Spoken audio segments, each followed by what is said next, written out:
আবার যে ভাই আল্লাহর রাস্তায় চলা হুজুর আকরাম সাল্লাল্লাহু আলাইহি ওয়াসাল্লাম এটা চানই নাই যে উম্মত উম্মত উম্মত বলে যে গুহার মধ্যে মসজিদের মধ্যে ঘরের মধ্যে বসে বসে ইবাদত করে নিজের এলাকায় থাকে এটা চানই নাই। রাসূলুল্লাহ সাল্লাল্লাহু আলাইহি ওয়াসাল্লাম তো চাইছেন যে সারা দুনিয়াতে উম্মত হরকত করে, সারা দুনিয়াতে চলে।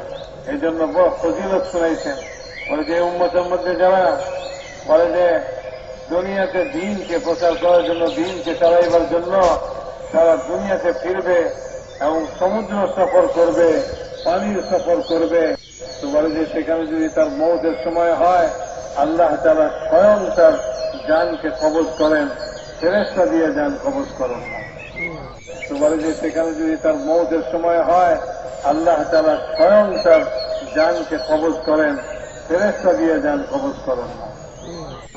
হ্যাঁ ভাই, যারা এই পুরা মজমার মধ্যে আগে 4 মাস হয়ে গেছে, তারা আমরা বিদেশের 4 মাসের জন্য আমরা নিয়োগ করি, রোজা করি, এবং আপনার খিস্তায় তশকির আছে, ওই সমস্ত তশকিরের মধ্যে আমরা জমাত বানাই। আর ভাই যারা 3 চিল্লা হয়নি তারা তো 3 চিল্লার এখান থেকে নিয়োগ করে ফেলি, এই ইস্তফা থেকে 3 চিল্লা যাওয়ার নিয়োগ করে। আর যাদের 3 চিল্লা হয়ে গেছে তারা বিদেশের জন্য নিয়োগ করে।